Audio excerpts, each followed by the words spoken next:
पहिल्या उत्तरानंतर लोक सहसा नाही म्हणतात, पण ज्यांची चालली आहे ही माणसं आयुष्यात संधी सोडत नाहीत. प्रेक्षकांना सुद्धा खूप छान टिप्स मिळालेल्या आहेत. मी तुम्हाला एक प्रश्न विचारतो, रेषा कशासाठी असतात? आपण जर कागदावर रेषा काढली ती कशासाठी असते? जर तुम्हाला तुमच्या बुद्धीचा वापर करून आयुष्यात सुखी व्हायचं असेल तर ते दोन भाग करणारी जी मस्तक रेषा आहे, पॉइंट नंबर 1, चला मी उत्तर देतो. रेषा ही कोणत्याही दोन बिंदूंना जोडते. आणखीन एक गोष्ट असते, रेषा कोणत्याही सरफेसचे दोन भाग करण्यासाठी असते.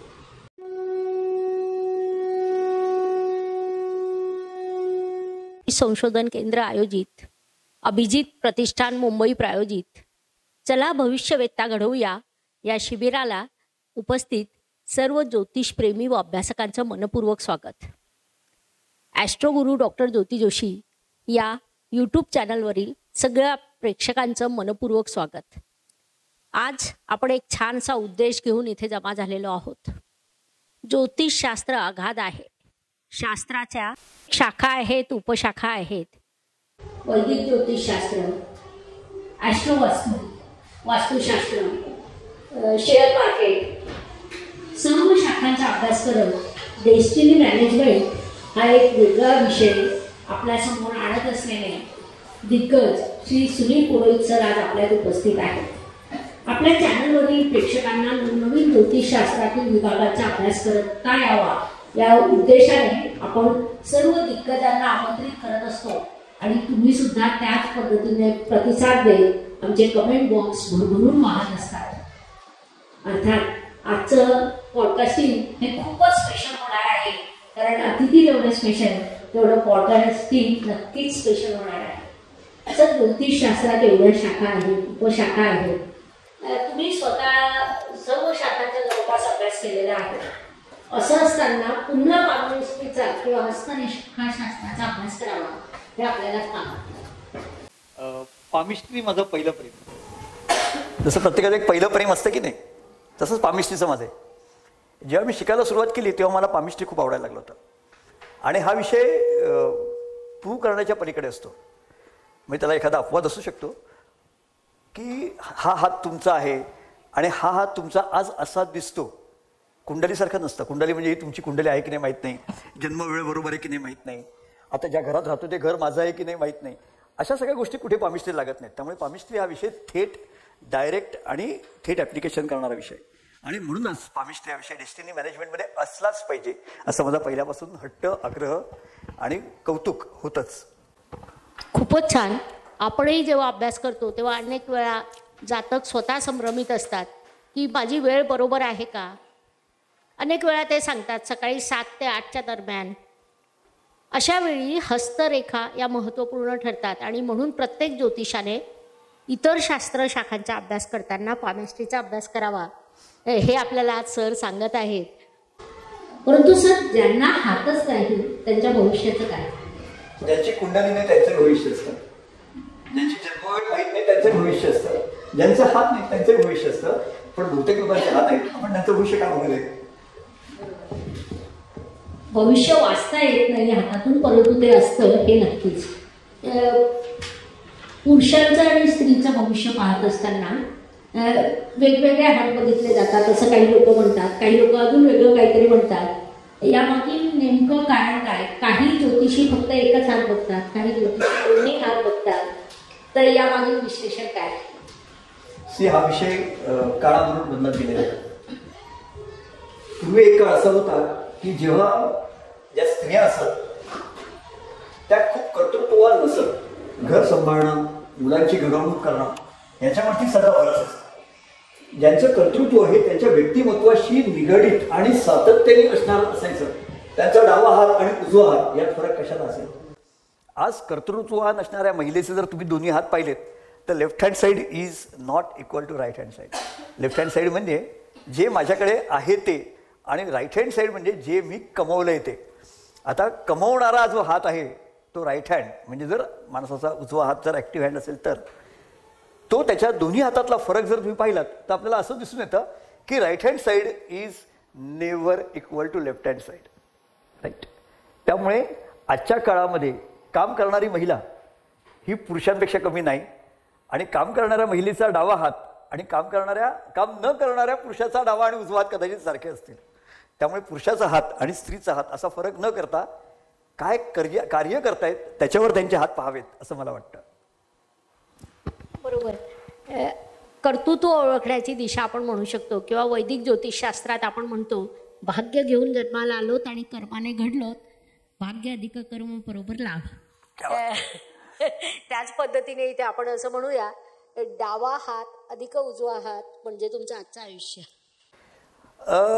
डावा हात अधिक उजवा हात नाही, उजवा हात म्हणजे तुमचं आजचं आयुष्य आणि डावा हात म्हणजे तुमच्याकडे काहीतरी तुम्ही साठवून ठेवलंय, लपवून ठेवलंय किंवा झाकून ठेवलंय, असं जे असेल ते सुद्धा डाव्या हातात असू शकतं बरं का. बरं. त्यामुळे डावा हात वापरायचा किंवा की पुन्हा खडून काढायचा हे आपण पाहू शकतो. म्हणजे जर एखाद्या समस्येवर आपण जाऊन अडकलो तर ती समस्या डाव्या हातातून आली का असं आपल्याला पाहता येऊ शकतं. आणि म्हणून दोन्ही हात बघावेत आणि प्रेमाने बघावेत. बरं. म्हणजे काही लोक असे असतात की ज्यांना आपण शेवटच्या क्षणापर्यंत ओळखूच शकत नाही. त्यांच्या डाव्या हातात काय चाललंय ते उजव्या हाताला कळत नाही आणि उजव्या हातात काय चाललंय तर डाव्या हाताला कळत नाही. त्यांना ओळखणं कठीण असतं. मग आपण त्या हातावरून ओळखूया. आणि हो, हातावरून ओळखायचं म्हणजे तुमचे हात तुम्ही लपवून ठेवले तरच फक्त ते लपून राहतात, नाहीतर तुमचे हात कसेही व्यक्त होतात. म्हणजे अगदी आपण असे हात जरी नुसते ठेवून बसलो तरी सुद्धा एखादा पाम रीडर लांबून सुद्धा तुमचा हात पाहू शकतो. सावध राहा, तुमचा हात बोलतोय. सर, तुमची ती एक काहीतरी सिस्टीम आहे की तुम्ही लोकांना खेळवता, एक खेळ घेतात, त्याच्यात हाताची बोटं काहीतरी स्मूथ करतात आणि त्यांच्या नकळत त्यांचे हात, ती प्रोसेस आपण करूयात का? धमाल मजा असते. ताबडतोब करूया. आता फक्त सगळेजण आता नाश्ता जरा केलेला असे हात हलवूया. आपण शाळेत वगैरे खेळायचो ना, कावळा चिमणी, कावळा कावळा कावळा कावळा कावळा कावळा चिमणी चिमणी चिमणी चिमणी टॉप. ग्रेट. फोटो प्रॉपर घ्या. आता हा टॉप आल्यानंतर तुमच्या लक्षात येईल की तुमच्या हाताची बोटं काय करतायत. ती बोटं स्वतंत्र आहेत, एकमेकांवरती अवलंबून आहेत की एकमेकांशी फारकत घेऊन आहेत. जा, आमचा काही तुमचा संबंध नाही. अशी किती लोकांची करणी हाताबाहेर झाली. करणी गेली हाताबाहेर. त्यांची करणी हाताबाहेर आहे, त्यांचे व्यवहार हाताबाहेर झाले. खूपच छान. खूप मोठी टीप सरांनी सहज आपल्याला सांगितली. सर, अजून अशा 2-3 टीप सांगा. अजून एक टीप, ज्यांचं पहिला बोट म्हणजे तर्जनी अंगठ्याच्या दिशेने चालली अशी किती माणसं आहेत. पहिल्या उत्तरानंतर लोक सहसा नाही म्हणतात, पण ज्यांची चालली आहे ही माणसं आयुष्यात संधी सोडत नाहीत. त्याला म्हणतात ग्रिपिंग हँड. आणि ग्रिपिंग हँड म्हणजे जे एखादी संधी कशी मिळेल ते शोधत असतात आणि संधी मिळाली की ती सोडत नाही. It's a very good sign. मस्त. गुरु आणि बुध ह्या 2 मुख्य ग्रहांवरती आधारित हा एक अनुभव आहे आणि तुम्ही हा प्रयोग कुठेही करू शकता आणि त्याचे कोणते कॉपीराईट्स नाही. बरं बरं. प्रेक्षकांना सुद्धा खूप छान टिप्स मिळाल्या. प्रेक्षकांनी सुद्धा आता मस्तपैकी घरी या पद्धतीने हात करून पाहावे आणि तुमची बोटं कशी काय बोलतायत ते आम्हाला कमेंट सेक्शनमध्ये लिहायला अजिबात विसरू नये. म्हणजे तुमच्या कमेंट आल्या ना तर आपण पुन्हा याच्या पुढच्या काही टिप्स देण्याचा प्रयत्न नक्कीच करू. सर, हात बघत असताना हातावरील आपण कोणत्या मुख्य रेषा पाहतो? हातावर किती प्रकारच्या रेषा असतात? Very good. प्रायमरी लाईन्स म्हणजे जे पापिष्टी सगळे शिकतात आणि विशेषतः असं म्हटलं जातं की कॉलेजमध्ये प्रत्येक जण पापिष्टी शिकतो. उद्देश वेगळा असतो. चांगला उद्देश असतो, फक्त तो पापिष्टी शिकतो असं आपण म्हणूया. आपण आपला उद्देश चांगला ठेवतो त्याच्याकडे बघण्याचा. हातावरती ज्या मुख्य रेषा आहेत त्या life line, headline, heart line आणि फेट लाईन ह्या 4 रेषा मुख्य आहेत. आणि त्याच्या खालोखाली ते महत्वाची ती म्हणजे सनलाईन, जी मी म्हणतो सगळ्यांनी बघावं. मी तुम्हाला एक प्रश्न विचारेन, रेषा कशासाठी असतात? आपण जर कागदावर रेषा काढली ती कशासाठी असते? पॉइंट नंबर 1, चला मी उत्तर देतो. रेषा ही कोणत्याही 2 बिंदूंना जोडते. आणखी एक गोष्ट असते, रेषा कोणत्याही सरफेसचे 2 भाग करण्यासाठी असते. हातावरच्या रेषा सुद्धा याच कारणासाठी आणि तशीच त्या रेषांची नावं सुद्धा आहेत. हातावरच्या रेषा सुद्धा हाताचे 2 भाग करतात आणि ते जे 2 भाग करतात तेच त्या रेषेचं मुख्य लक्षण आहे. ओके, तर उदाहरण घेऊया आपण. पहिली रेषा आयुष्य रेषा. आयुष्य रेषा हाताचे दोन भाग करते. त्यातला जो एक भाग आहे त्याला म्हणायचं अनुभव विश्व आणि दुसऱ्याला म्हणायचं भाव विश्व. काय फरक आहे दोन्हीमध्ये? अनुभव विश्व म्हणजे जे माझं स्वतःचा अनुभव आहे, माझा स्वतःचा अनुभव आहे तो म्हणजे कोणता पोर्शन? अंगठा. आणि हा पोर्शन आहे, हा माझा अनुभव विश्वाचा भाग आहे. जे मी कन्झ्युम करू शकतो आयुष्यात, जे मी उपभोगलं आहे ते एका बाजूला आणि बाकीचा भाग एका बाजूला, ज्यामध्ये मी स्टोरीचं एक कॅरेक्टर आहे. कुणाचा तरी भाऊ म्हणून, कुणाचा तरी नोकर म्हणून, कुणाचे तरी वडील म्हणून आणि कुणाचा तरी पाठीराखा म्हणून सुद्धा. तर हे आहे माझं भावविश्व आणि हे माझं अनुभव विश्व. आयुष्य रेषा हाताचे दोन भाग करते. तुमचा कोणता भाग चांगला पद्धत आहे? जी माणसं आयुष्य एन्जॉय करतात आणि खूप एन्जॉय करतात आणि ऍट कॉस्ट ऑफ सगळे एव्हरीवन ते एन्जॉय करतात, त्यांचं भावविश्व कसं असेल आणि त्यांचा अनुभव विश्व कसं असेल? त्यांचा अनुभव विश्व असा गच्च भरलेला असतो. खूप खाऊन पिऊन मस्त असतात आणि लोक त्यांचं कौतुक करत असतात. आणि काही माणसं अशी असतात की ज्यांचं अनुभव विश्व मात्र त्या मनाने खूप दमलेलं, भागलेलं, थकलेलं आणि कमी प्रगत असतं आणि त्यांचं भावविश्व मात्र भरपूर मोठं असतं. तुम्ही तुमच्या हातावरून ठरवा तुमचा हात काय बोलतोय. तुमचा भावविश्व चांगला आहे की अनुभव विश्व? ओके, खूपच छान. आयुष्य रेषा सुद्धा कशी अभ्यासावी म्हणजे अनेक नवीन अभ्यासक असतात, ते आयुष्य रेषा म्हटल्यावर आपलं आयुष्य किती एवढं तिथे शोधत राहतात. किंवा आजार पण शोधतात, व्हॉट एव्हर. परंतु आयुष्य रेषा हे आपल्या आयुष्यातील दोन विश्वाचं स्वतंत्र विभागीकरण करतं. तर ही एक नवीन दृष्टी आज आपल्याला मिळाली. मला वाटतं सर तुम्ही दुसऱ्याही रेषेमुळे होणारे दोन विभाग सांगितलेत, किंबहुना आपण चारही रेषांमुळे होणारे दोन विभाग नक्कीच ऐकूया. आयुष्य उपभोगणारे उंचवटे, एकाचं नाव आहे शुक्र, एकाचं नाव आहे चंद्र आणि हे भावविश्व असणारे आणि ह्यांना भरपूर इमॅजिनेशन आणि प्लेजर असणारे असे उंचवटे आहेत. जर तुम्हाला तुमच्या बुद्धीचा वापर करून आयुष्यात सुखी व्हायचं असेल तर ते दोन भाग करणारी जी मस्तक रेषा आहे ती एका बाजूला बौद्धिक उंचवटे आणि दुसऱ्या बाजूला मटेरियलिस्टिक उंचवटे असाच समतोल साधत असते. आता तुम्ही हे तपासून बघू शकता की तुमची मस्तक रेषा काय करतीये, ती कोणत्या उंचवट्यांसाठी काम करतीये, ती खाली असणाऱ्या दोन उंचवट्यांसाठी काम करतीये की वरच्या उंचवट्यांसाठी काम करतीये, तिची एखादी शाखा वरच्या उंचवट्यांकडे जातीये का की सरळ खाली येऊन मस्तपैकी कल्पना विश्व हिंदू हॉटेलमध्ये काम करते, हे तुम्ही बघू शकता. तेव्हा तुमचा प्लॅनर असणारी मस्तक रेषा म्हणजे तुमच्या हाताचे केलेले दोन भाग आणि हे दोन भाग तुम्ही तपासून पाहू शकता. त्यातला एक भाग आहे हा वरचा भाग ज्याला आम्ही म्हणू तो आहे तुमचे बौद्धिक उंचवटे. जर ते प्रगल्भ असतील, ते प्रगत असतील तर त्यांचा इन्फ्लुएन्स मस्तक रेषेवर जास्त असेल. जर हे खालचे दोन्ही उंचवटे हातावरचे जास्त प्रगत असतील तर त्यांचा प्रभाव मस्तक रेषेवर जास्त असेल. म्हणजे हाताचे दोन भाग कोणी केले? लाईन ऑफ ऍक्शनने केले. तिसरी रेषा आहे त्याला म्हणायचं हार्ट लाईन आणि basically heart line is nothing but line of reaction. ती कशी आहे? ती प्रतिक्रिया देणारी रेषा आहे. ती कशाच्या आधारावर प्रतिक्रिया देते? तर वरचे जे चार बौद्धिक उंचवटे बरं का ते आणि मंगळ मैदान यांचा ते ब्रेक करणारे असते. म्हणजे असं होतं ते वरचे जे आहेत नाही चारही बौद्धिक उंचवटे त्याचा काय रोल असतो? दे रिॲक्ट. आमच्या आयुष्यात सुद्धा ना एखादी गोष्ट घडली की रिॲक्शन कोण करतात?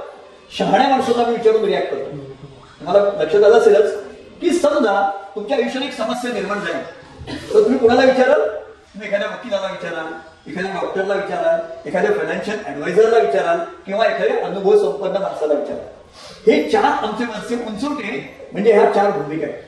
एक आहे तो प्रोफेशनल प्रॅक्टिकल, दुसरा आहे तो how to convert things into opportunity, तिसरा आहे तो अनुभव संपन्न आहे आणि चौथा आहे तो महत्वाकांक्षा ओरिएंटेड आहे. ह्या चौघांपैकी ज्याच्या प्रभावावरती अंतःकरण रेषा असते तशी तुमची प्रतिक्रिया असते. ओके, प्रतिक्रिया कोणामुळे ठरते?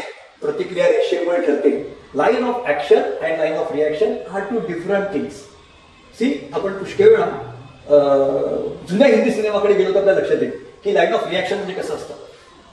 तुमची अंतःकरण रेषा जर गुरुवरती जात असेल म्हणजे वरच्या उंचवट्यावर जात असेल तर तुम्हाला काहीतरी करावं असं वाटतं, काहीतरी द्यावं असं वाटतं आणि असं कोणतरी काम करावं असं वाटतं जे इतरांना आवडेल. ज्यांच्या अंतःकरण रेषेची एखादी जरी पुसटशी शाखा जर गुरुकडे जात असेल तर अशी माणसं त्यांच्या प्रतिक्रियांमध्ये इतरांचा लाभ करून देतात. अनेक माणसं अशी असतात की ज्यांची प्रतिक्रिया ही ह्या दोन बोटांच्या मध्ये येऊन थांबते.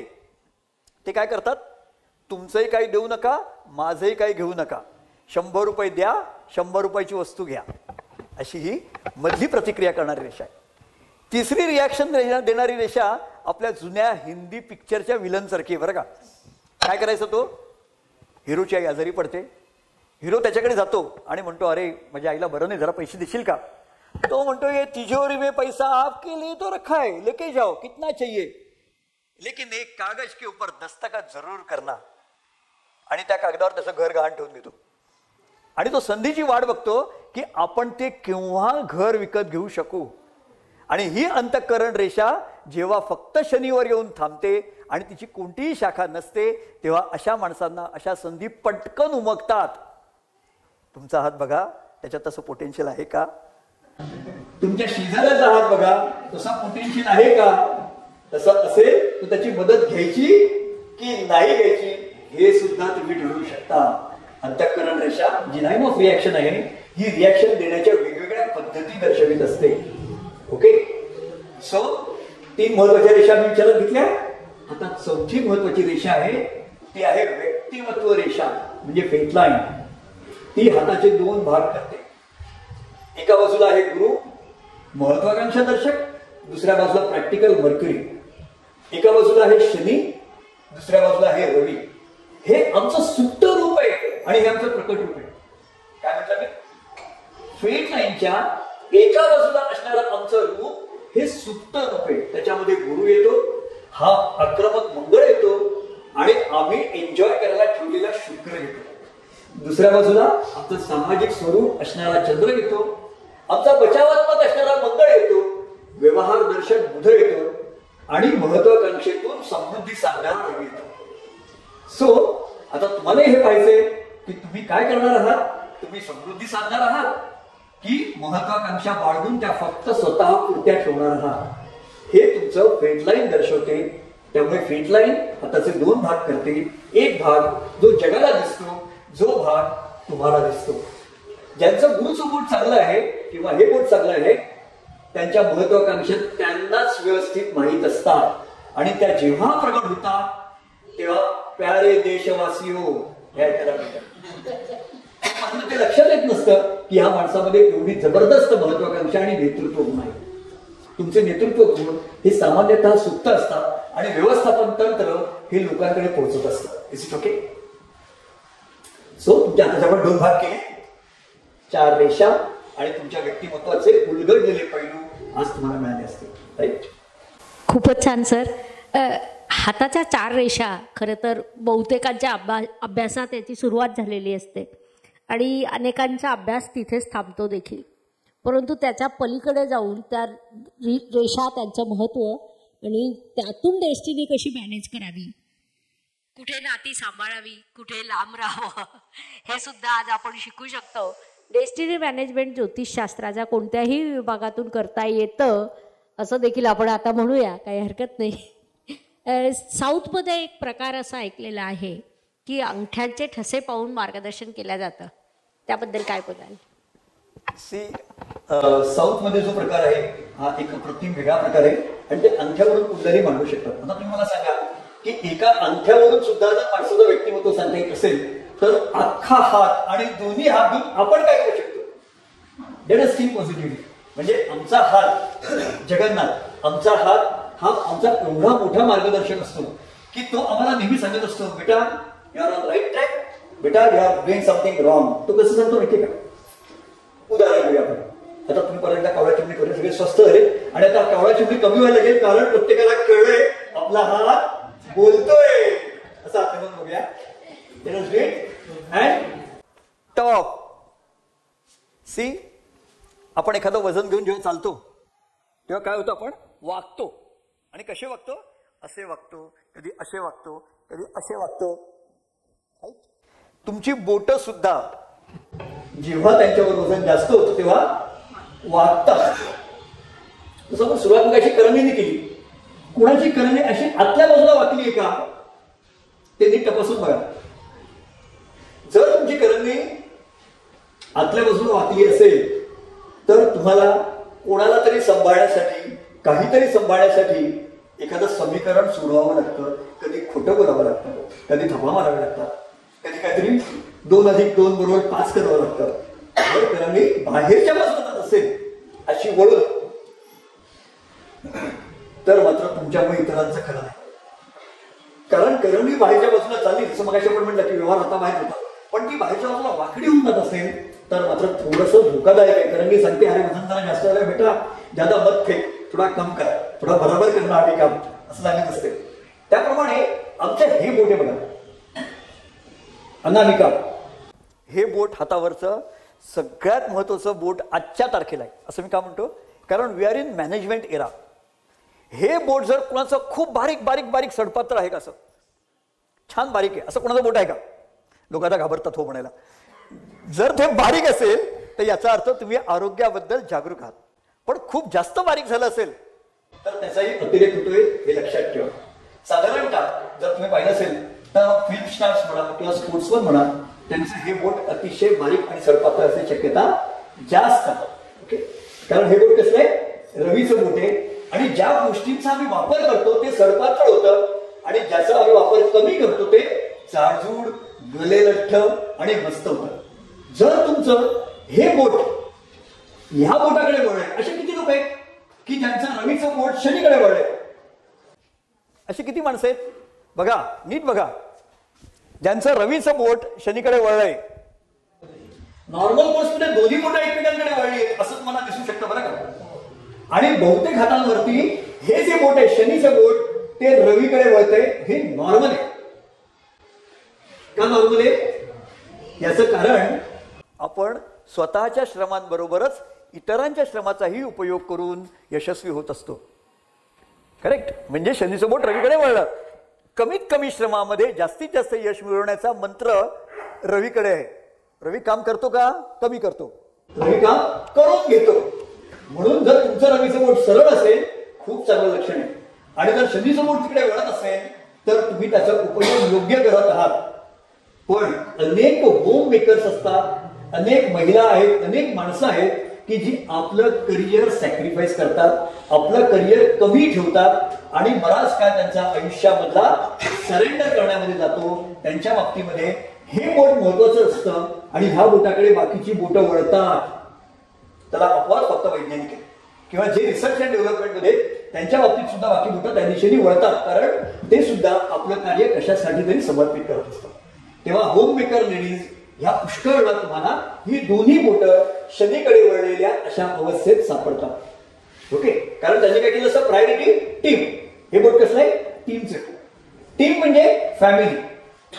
So they are surrendering to family. आपल्या महत्वाकांक्षा, आपलं यश जी व्यक्ती कुटुंबाला समर्पित करते तिची बोटं शनीकडे वळलेली असतील की नाही? असतीलच, नॉर्मल आहे.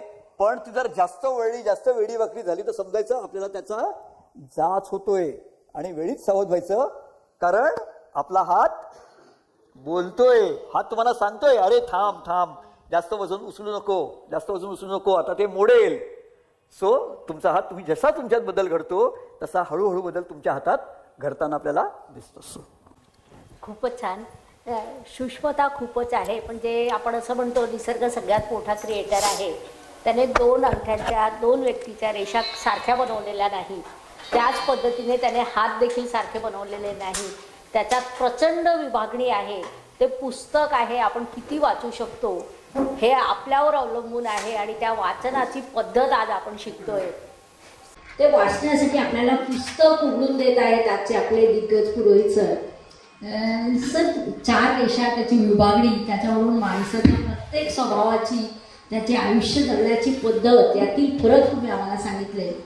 आता हाताचा रंग या विषयावर आपण काही बोलू शकतो? हातात तुमचा हात लाल आहे का, लाल बुंद, की लोक तुम्हाला बघून घाबरतील? तुमचा हात पिंक आहे का, उत्साही, म्हणजे तुमचा चेहऱ्याचा रंग काळा पिवळा कसाही असो, हाताचा रंग गुलाबीच असतो आणि तुमच्या हाताचा नॉर्मल कलर गुलाबी. आणखीन 2 रंग आहेत हाताचे. एकाला म्हणतात पिवळा किंवा पिवळसर, ज्याला म्हणायचे बिलियस, पित्तदर्शक. आता पित्तदर्शक हाताचे 2 लक्षणं असतात. ते सांगण्यापूर्वी तुम्हाला मी आणखी एक जुनं ॲझम्पशन सांगतो. जुनं ॲझम्पशन असं होतं की बिलियस म्हणजे पित्तवर्णाचे हात हे गुन्हेगारी आहेत असं ना मानायचे. याचं कारण त्यांच्याकडे 2 प्रकारचे क्वालिटी होत्या. एक म्हणजे ते हात दुसऱ्यांनी केलेले श्रम चोरून घ्यायचा प्रयत्न करायचे आणि दुसरा भाग म्हणजे ती माणसं आळशी असायची. तेव्हा आळशी माणसं आणि बिलियस माणसं यांना त्यांनी गुन्हेगारी हात असं म्हटलं होतं. पण आजच्या काळामध्ये मात्र असं अजिबात दिसत नाही. इनफॅक्ट मी असं म्हणेन पिवळसर हात असेल तुमचा तर तुम्ही थोडं सुस्त असता आणि आळशी असता. पण गुन्हेगारी हात मात्र एक वेगळा हात आहे ज्याची मी तुमच्याशी आता एक खूप सुंदर चर्चा करणार आहे. गुन्हेगारीचा सगळ्यात एक डेंजरस प्रकार आहे आणि त्याला मी म्हणतो deceptive colour of the palm. काय म्हटलं मी? Deceptive colour of the palm. म्हणजे हाताचा रंग असतो गुलाबी छान आणि त्याच्यावर रेड पॅचेस असतात. काय असतं? रेड पॅचेस म्हणजे तांबूस असे काहीतरी छोट्या छोट्या छटा तुम्हाला दिसतात.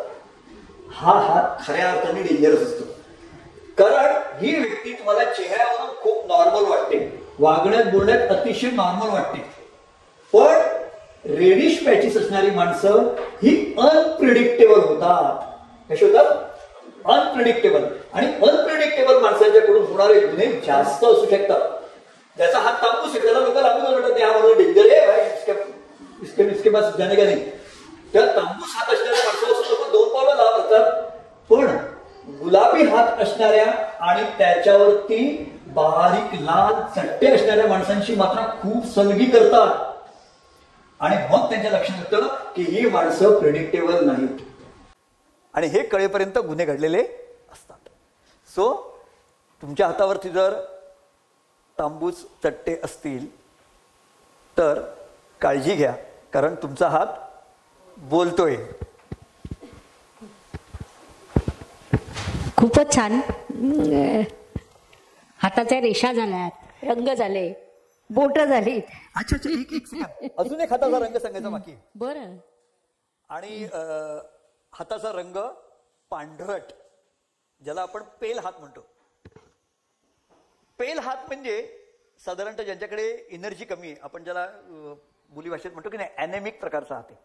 पुष्कळ वेळा कसं असतं की पांढुरकासारखा जो हात असतो की नाही तो हात प्रत्येक बाबतीमध्ये नशिबाला दोष देतो किंवा इतरांना दोष देतो.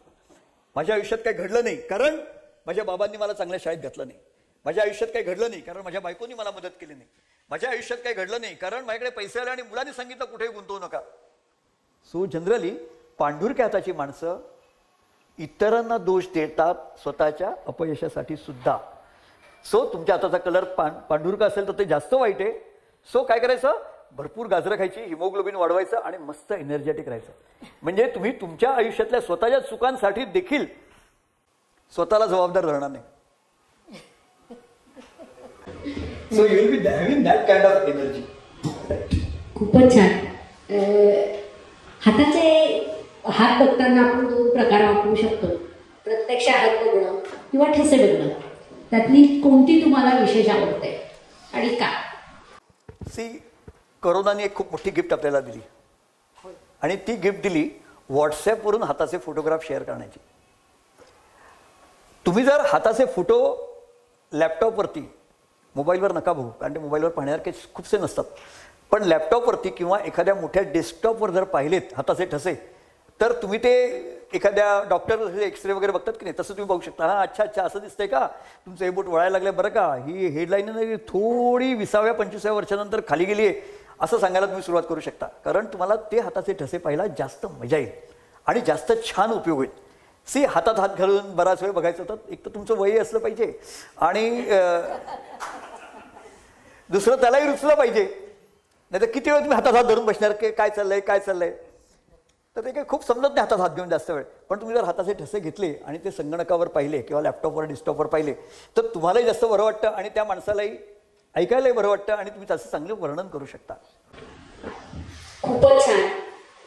अभ्यासकांनी ज्योतिषप्रेमींनी याच पद्धतीने आपले स्वतःचे हात देखील स्कॅन करून स्वतःच्याच लॅपटॉपवर बघावे. तत्पूर्वी हात स्वच्छ धुवावे, त्याच्यावर 2 थेंब खोबऱ्याचं तेल टाकावं, हात एकमेकांना छान घासावे, फ्रेश करावे आणि मग त्यानंतर आपल्याच हाताचे फोटो घ्यावे, त्याचं निरीक्षण करावं, निरीक्षणं नोंदवावी आणि त्यातील काही निरीक्षणं जर तुम्हाला वाटली की हो छानच आहेत तर कमेंट सेक्शनमध्ये टाकावी. किंवा काही निरीक्षणं नोंदवल्यावर तुम्हाला प्रश्न पडले की सर मॅडमने हा प्रश्न विचारला नाही परंतु आम्ही विचारतो, तर तसं देखील विचारू शकतात. आणि डिस्क्रिप्शन बॉक्समध्ये मी सरांचं नाव आणि मोबाईल नंबर देणार आहे, त्यामुळे डायरेक्टली त्यांना देखील मेसेज करून विचारू शकता. फोन करून नका. काय होतं ना की तुम्ही केव्हाही फोन करता तेव्हा तुम्ही त्या उत्साहात असता की आपल्याला ही माहिती मिळावी, परंतु सर अत्यंत व्यस्त असतात आणि प्रत्येक वेळी फोन उचलणं शक्य नसतं. तर तुम्ही फोन करू नका, मेसेज करा. सर जेव्हा पाहतील तेव्हा नक्कीच उत्तर देते. कारण माझा अनुभव असा आहे की जेव्हा अभ्यासाचा विषय असतो शास्त्रातल्या कोणत्याही, तेव्हा कितीही व्यस्त शेड्यूल असलं तरी सर आपल्यासाठी वेळ नक्कीच काढतात. एक असा प्रश्न इथे मला एक गोष्ट सांगावीशी वाटते. मागे माझ्या एका क्लायंटनी तिच्या नवऱ्याच्या हाताचे फोटो पाठवले. म्हणजे फोटो असे का वेगळे दिसत आहेत? अरे क्या करेगी वो सोया था. म्हणजे झोपलेल्या माणसांच्या हाताचे फोटो काढून जासूसी करू नका. त्यांना नीट उठवा आणि व्यवस्थित फोटो काढा, तर ते त्यांनाही चांगलं आणि तुम्हालाही चांगलं. त्याच्यामध्ये आणखीन एक गोष्ट तुम्हाला मी नक्की सांगेन, एक प्रोफेशनल पार्ट म्हणून मी तुम्हाला सांगेन की you must take consent of the client. केव्हाही कुणाचे हाताचे फोटो पाहताना त्याचा कन्सेंट हा नेहमी घ्यावा. उगीच लक्ष नाही बघून हाताचे फोटो काढलेत आणि मग ते कुणाला तरी शेअर केलेत असं करू नका. कारण हाताचे फोटो, आता तुमच्या लक्षात आलं असेल की ही सुद्धा त्या माणसाची प्रायव्हसी आहे. Don't disturb it. Okay, yes, go ahead. खूपच छान आणि तुमची सूचना देखील मान्य करण्यासारखी आहे. सर, हाताचा फोटो बघून व्यक्तीचं जेंडर, वय, भाषा असं काही सांगता येईल? एक नवीन पॅटर्न असतं. मी तुम्हाला असं म्हणेन की हाताचे ठसे जर तुम्ही नीट घेतलेले असतील तर तो कोणत्या पॅटर्न मधला आहे तुम्हाला सांगता येतं. आणि जेंडर सांगणं कित्येक वेळा कठीण असतं. याचं कारण की कित्येक महिला ह्या पुरुषांच्या पुढे गेलेल्या असतात कोणत्याही ऍक्टिव्हिटीमध्ये आणि त्यांच्या हातावरून हा हात स्त्रीचा हे सांगणं कठीण आहे. त्याचबरोबर हे पण सांगणं कठीण आहे की हा हात पुरुषाचा आहे का हेही सांगणं कठीण आहे. कारण कित्येक पुरुषांचे हात सुद्धा तुम्हाला अतिशय कोमल, सुंदर असे दिसतात आणि कित्येक वेळा त्यांच्या एज प्रमाणे ते डिफर करतात. काही माणसांनी ज्यांनी आयुष्य खूप कमी उपभोगलंय, कमी पावसाळे अनुभवलेत असं आपण म्हणूया, त्यांचे हात कित्येक वेळा तुम्हाला गुलाबी, मुलायम असे दिसतात. तर काही माणसं वयाच्या 16व्या 18व्या वर्षी देखील टक्के टोणपे खाऊन एकदम ड्राय पाम घेऊन जगत असतात. तुमचा हात जेव्हा तुम्ही स्वतःच्या हातात घ्याल तर तुमच्या लक्षात येईल की आपला हात कसा आहे, सॉफ्ट अँड सिल्की आहे का की हार्ड आणि रफ आहे. तो म्हणतो अरे तू माझ्यावर काय अत्याचार केले असं म्हणतोय का, की म्हणतोय अरे वा तुम्हाला किती प्रेमाने वाढवलंस. हे तुमच्या हाताशी बोलून तुम्हाला कळेल. So please check your palm for texture of the palm. तर तसं टेक्स्चर नक्की बघा तुमचं कसं आहे. तुम्हीच बोला तुमच्या हाताशी. असा हात, एक हात घ्या, तो दुसऱ्या हातावरून फिरवा. आणि तुम्हाला काय वाटतंय मला सांगा, तुमचा हात तुम्हाला रफ वाटतोय की हार्ड वाटतोय? ज्यांना आपला हात हार्ड वाटतोय त्यांनी आयुष्यामध्ये जरा जास्तच उपयोग केले आणि ज्यांचा हात त्यांना सॉफ्ट वाटतोय त्यांना बरेच उपयोग करायला स्कोप आहे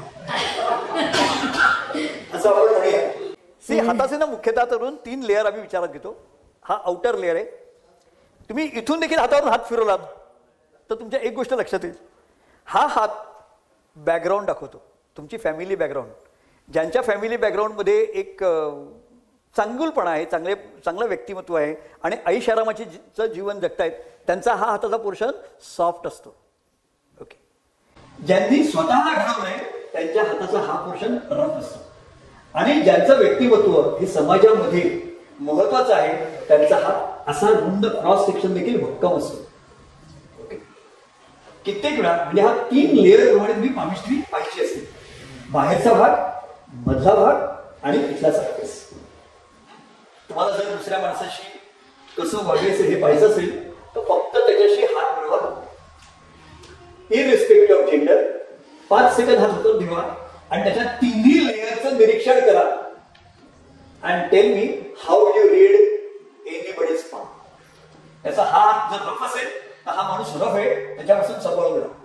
हा हात स्मूथ असेल, बिंदास हातात त्या होत्या, तोही मजेत राहील, तुम्हालाही मजेत ठेवेल.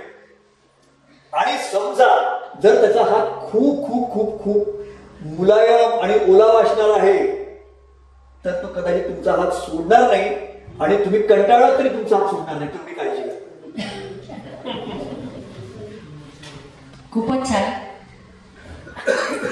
प्रत्येकाचं स्वप्न आहे करोडपती होण्याचं.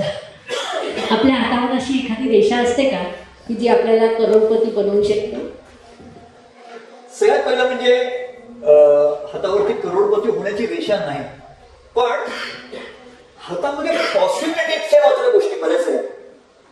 सी, त्याचे आपण दोन भाग करू. हा, एक मॅडमने रेषा विचारला किंवा मी रेषा प्रश्न तर रेषा हेच उत्तर आहे.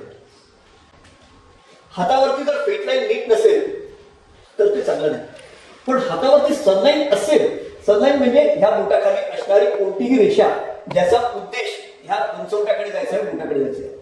जर समजा ही रेषा अशी वर जात जात जात जात खालच्या पेरात घुसते का, बघा काय बघा, त्या तळातल्या पेरात ती रवी रेषा घुसते का असं बघा. जर ते घुसत असेल तर तुम्ही करोडपती होण्याचे खूप चांगले योग आहेत. तुमच्या कंपनीचे शेअर मला ते विकत घ्या. जर ती वेळी वाकडी कुठे कोलमडत असेल, पडत असेल तर ती कशी वर जाईल याचा आपण एकत्र मिळून प्रयत्न करू. आणि हातावर जर तुमच्या तिथे रेषा नसेल, एक चाकू घ्या आणि अशी छान रेषा काढा आणि अशी छान रेषा मला नक्कीच यश मिळते. ग्रेट. असं म्हणतात इच्छाशक्तीने माणूस यशस्वी होतो. जर तेवढी इच्छाशक्ती असेल तर तुम्ही चाकूने रेषा काढण्याचा प्रयत्न करा. जो कपाट असे प्रयोग करू नका. लग्न जुळवताना 21व्या शतकात खरं तर हे खूप मोठं चॅलेंज झालेलं आहे आणि ज्योतिषांसाठी हे खूपच मोठं चॅलेंज झालेलं आहे. लग्न जुळवणं, अपेक्षा बदलल्या, प्रश्न बदलले. त्यामुळे लग्न जुळवताना आपण कुंडलीचा अभ्यास करतो, तासन तास करतो, विविध पद्धतीने करतो. त्याच पद्धतीने हस्तरेषांचं तिथे महत्व आहे का? मॅडम, हा प्रश्न खूप सुंदर आहे. अभिजित प्रतिष्ठानतर्फे जेव्हा आपण गुणमिलन करतो तेव्हा आपण वेगवेगळ्या नवीन पद्धतीने आणले आणि अष्टफूट सारणीमधला जो 8 पॉइंटचा जो हिस्सा आहे ज्याला आपण नाडी म्हणतो, दोन माणसांची नाडी जुळते का असा प्रश्न विचारतो की नाही, तर नाडीमध्ये जे ट्रेट्स सुद्धा आहेत तसंच तितकंच महत्वाचं दोघांचे हात जुळणं आहे. हात जुळणं म्हणजे काय त्याचं मी तुम्हाला एक उदाहरण देतो. माणसं प्रेमात कोणाची पडतात. अशी एक क्लायंट माझ्याकडे आली होती आणि तिने मला म्हणाली की माझं ना म्हणे त्या मुलावर प्रेम आहे, पण म्हणे मला त्याच्याशी लग्न करायची भीती वाटते. आता तुला भीती का वाटत असेल हा प्रश्न तुमच्या मनात आला असेलच. तू तिला म्हणणं एक काम करणार, त्याच्या हाताचे फोटोग्राफ मागून घे आणि हाताचे फोटोग्राफ आल्याबरोबर त्या प्रश्नाचं ताबडतोब उत्तर मिळालं. उत्तर असं होतं, त्या मुलीचा हात इथून अरुंद म्हणजे बारीक असा लांब अशा तऱ्हेचा हात होता. त्या हाताचा रंग पिंकिश होता, पण त्याला किंचित व्हाईट ग्लेज होती, म्हणजे पांढरट अशी ग्लेज असणारा पिंक हात होता. ही मुलगी बुद्धिजीवी होती आणि तिचा जो मित्र बॉयफ्रेंड होता त्याचा हात असा गच्च भरलेला होता आणि त्या गच्च भरलेल्या हाताला जसं मगाशी तुम्हाला मी सांगितलं तसा pink pattern with reddish glaze होता. म्हणजे काय होतं त्या ठिकाणी, म्हणजे ती असं म्हणायची की हा माणूस मला कधी स्वातंत्र्य देत नाही. He dominates me. I love him but he dominates me. म्हणजे कसं, तो माझी इच्छा काय आहे, मला काय अपेक्षा आहे, मला काय वाटतंय याचा फारसा विचार करत नाही. मी जर एखाद्याशी तो असताना फोनवर जरी बोलले तरी सुद्धा तो संतापतो आणि प्रायव्हेटली कधीही आम्ही एकत्र भेटलो तर मला त्याची भीती वाटते. Can you understand the difference? जर हाताचा पॅटर्न मॅच होत नाही तर तुम्हाला कळेल की त्यांच्या प्रायव्हेट लाईफमध्ये, त्यांच्या व्यक्तिगत जीवनामध्ये आव्हानं किती मोठी असू शकतील. हे तुम्हाला कुंडलीवरून समजणं कठीण आहे, जे तुम्हाला हातावरून एस्टॅब्लिश होतं. कुंडलीमध्ये तुम्ही जी निरीक्षणं केलेली असतात की नाही, ती निरीक्षणं सुद्धा तुम्हाला पामच्या माध्यमातून पाहणं सोपं आहे. म्हणून आम्ही कुंडली मिलनाबरोबरच पामिष्टीचा उपयोग करतो and we consider palm for confirmation of the observation. जे आम्ही आत्तापर्यंत पाहिलेलं असतं ते कन्फर्म करण्यासाठी पामिष्टीचा उपयोग करतो. So palmistry is very important tool in match making. खूपच छान. हस्तरेषेवरून राजयोग कसा ओळखावा? बापरे मॅडम, प्रश्न खूप छान आणि कठीण आहे. सी, पूर्वी ना असे काही योग आहेत की जे हस्तरेषेवरून कळायचे. त्याच्यामधला ना एक महत्वाचा पार्ट आहे, ज्या ठिकाणी तुमच्या रवी रेषेचा तुमच्या भाग्यरेषेशी संबंध येतो तेव्हा तो राजयोग असतो. म्हणजे जी तुमची व्यक्तिमत्व रेषा आहे ती तुमच्या प्रसिद्धीच्या दिशेने जात असेल किंवा तुमची प्रसिद्धी आणि व्यक्तिमत्व एका दिशेने जात असेल तर त्याला आपण राजयोग म्हणू शकतो. त्याचप्रमाणे एक आणखीन गंमत तुम्हाला मी सांगेन. हातावरचा प्रत्येक माउंट, आय रिपीट, प्रत्येक माउंट राजयोग देण्याची क्षमता ठेवतो. उत्कृष्ट असणारा शुक्र एखादा विख्यात कलावंत होऊ शकतो. उत्कृष्ट असणारा मंगळ एखादा लढवय्या सेनानी होऊ शकतो. उत्कृष्ट असणारा गुरु एक महत्वाकांक्षी नेता होऊ शकतो. उत्कृष्ट असणारा शनी एखादा APJ अब्दुल कलाम होऊ शकतो. उत्कृष्ट असणारा रवी एखादा सचिन तेंडुलकर होऊ शकतो. आणि उत्कृष्ट असणारा बुध एखादा नामांकित वकील होऊ शकतो. ही सगळी राजयोगाची लक्षणं एका सिंगल माउंट मध्ये पण असतात. एक सिंगल माउंट इफेक्टिव्ह असला तर तो राजयोग देण्यासाठी पुरेसा असू शकतो. हे आपण लक्षात घ्या. राईट. खूपच छान. हा जो राजयोग तुम्ही सांगितला 2 रेषांचा, त्याला आपण केंद्राधिपती राजयोग म्हणू शकतो. केंद्राचा स्वामी आणि त्रिकोणाचा स्वामी या 2 रेषा जेव्हा एकमेकांशी जॉईंट होतात तेव्हा राजयोग घडून येतो. किंवा वैदिक ज्योतिषशास्त्रामध्ये जसं आता सरांनी प्रत्येक माउंट एक्सप्लेन केला, त्याच पद्धतीने जो माउंट हातावर प्रबळ असेल तो पत्रिकेत असायला हवा.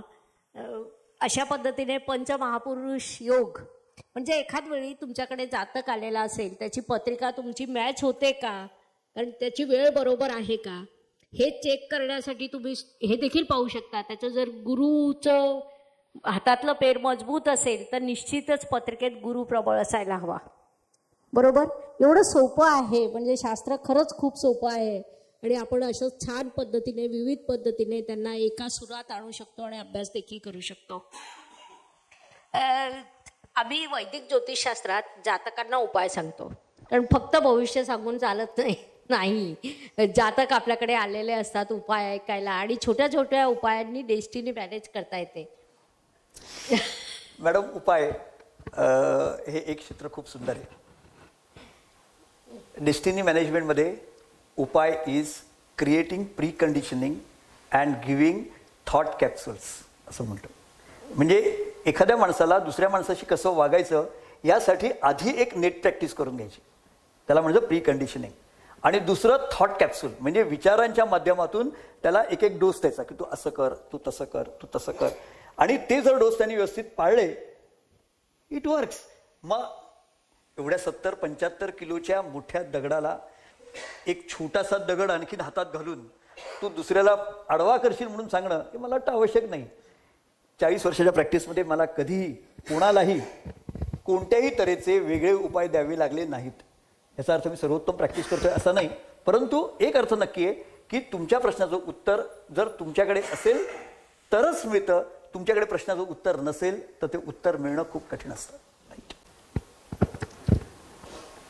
ठीक आहे. तर उपायांच्या बद्दल नाव आय एम कमिंग टू उपाय. चला आता आपण उपाय शोधूया. चला उपाय शोधायचे. चला परवा एकदा हात हलवा बघू. राईट. आता हात असे बघा, असे हात बघा. सी, हा जो टूल तुमच्याशी मी शेअर करतोय हा एक वेगळ्या तऱ्हेचा टूल आहे. हा, आणि ह्या टूलवरून तुम्ही बरंच काही करू शकता. तुमच्या करंगीला 3 पेर आहेत. 1, 2, 3 आहेत. 3 पेर, प्रत्येकाच्या करंगीला 3 पेर आहेत. त्यापैकी पहिलं पेर हे खूप भरलेलं आणि मोठं असं ज्यांचं आहे त्यांना चांगलं बोलायला आवडतं. त्यांना बोलायला आवडतं. ते गच्च भरलेलं असेल त्यांना जास्त बोलायला आवडतं. आणि जर पहिलं पेर मोठं आहे आणि दुसरं पेरही मोठं आहे तर तुम्ही नशीबवान आहात, कारण तुम्ही बोलताय आणि बोलता तसं चालताय. तुमचे विचार त्या दिशेने जातात. सो या व्हेरी प्रॅक्टिकल. पण इथे अनेक माणसं अशी असतील की ज्यांचं दुसरं पेर वीक असेल आणि पहिलं पेर चांगलं असेल. बऱ्याच ज्योतिषांमध्ये असं आढळून येतं की त्यांचं पहिलं पेर चांगलं आहे आणि दुसरं पेर वीक आहे. त्याचा अर्थ त्यांचं प्राइसिंग कच्चं आहे. त्यांना किती चार्जेस घ्यावे ते समजत नाही. ते अशा माणसाकडे जास्त चार्जेस मागतात जो देऊ शकत नाही. आणि जो माणूस चार्जेस देऊ शकतो त्याला ते फुकट कर्ज घ्यायचं. सो सेकंड पेअर जे आहे ते प्राइसिंगसाठी असणारा प्रॅक्टिकल मर्क्युरी आहे. तुमच्या हातावरून तुमच्या लक्षात येईल की जर तुमचं दुसरं पेअर वीक आहे तर तुम्ही फिक्स्ड प्राइसचा धंदा करा किंवा दुसऱ्या कोणाला तरी सोबत ठेवा. आता तिसरा पेअर जे हातावरचं हे हाताचा बेसचा आहे, करंगीचा. ते जर वीक असेल, ते जर खाली रुतत असेल तर भलत्या आर्थिक व्यवहारात अडकू नका. कारण ते तुम्हाला सांगतंय की तुमच्या अर्थव्यवहार जे चालले ते खूप योग्य चाललेले नाही. दिस इज टिप नंबर 1. ह्या बोटाची पण 3 पेर आहे. चांगला पेर कोणते ते शोधून काढा. साधारणतः जर पहिलं पेर तुमचं चांगलं असेल तर तुम्ही चांगले कलावंत आहात. You are good artist. Your sense of art is wonderful. तुम्ही कोणत्याही कलावंताचं बोट बघा जो इतरांना चांगला कलावंत वाटतो. अशी अनेक माणसं असतात की स्वतःला चांगला कलावंत समजतात, इतरांना समजत नाही. त्यांचं पहिलं पेर लांब असेल असं नाही, पण ज्यांना इतर लोक कलावंत म्हणतात त्यांचं पहिलं पेर चांगलं असतं. दुसरं पेर चांगलं असणारी माणसं ही चांगली क्रिटिक असू शकतात, चांगले ट्रेनर असू शकतात. जर तुमचं हे दुसरं पेर चांगलं आहे आणि हे पहिलं पेर चांगलं आहे तर तुम्ही खरोखर चांगले ट्रेनर होऊ शकता. पण जर तुमचं दुसरं पेर चांगलं नाहीये आणि हे पेर चांगलं असेल तर तुम्ही चांगले टीचर होऊ शकता. फरक लक्षात आला. This is very easy to observe. आणि जर तुमचं तिसरं पेर चांगलं असेल तर तुम्हाला कमी श्रमामध्ये जास्त पैसे मिळवण्याची कला साध्य झालेली आहे. पण जर तुमचं तिसरं पेर खूप चांगलं नसेल तर परिश्रमाला पर्याय नाही. वाक्य घेऊन ठेवा, कठोर परिश्रमाला पर्याय नाही. आता तिसऱ्या बोटाकडे येऊया आपण.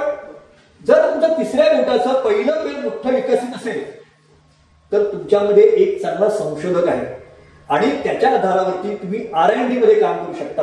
R&D कोणत्याही प्रकारच्या क्षेत्रात असू शकतं, अर्थशास्त्रात असू शकतं, कोणत्याही प्रकारच्या निरीक्षण शास्त्रात असू शकतं. हे पहिलं पेर चांगलं असणारी माणसं ही चांगली निरीक्षण ठेवतात. दुसरं पेर चांगलं असेल ही माणसं दुसऱ्यांकडून चांगलं काम करून घेतात. हे चांगले मुकादम आहेत. जर तुम्हाला कोणाकडून चांगलं काम करून घ्यायचं असेल तर तुमचं दुसरं पेर तपासून बघा. मग तुमच्या लक्षात येईल की आपलं दुसरं पेर वीक असेल तर आपलं काम लोक का ऐकत नाहीत आणि उलट आपल्याला 2 कामं का सांगतात हे उत्तर तुम्हाला कळेल. आणि तिसरं पेर तुमचं खूप भक्कम छान असेल. किती लोकांना छान आहे तिसरं पेर? असं मस्त भरलेलं आहे भक्कम. जेवढं तुमचं ते पेर छान भरलेलं भक्कम तेवढे तुम्ही नामांकित आळशी असता.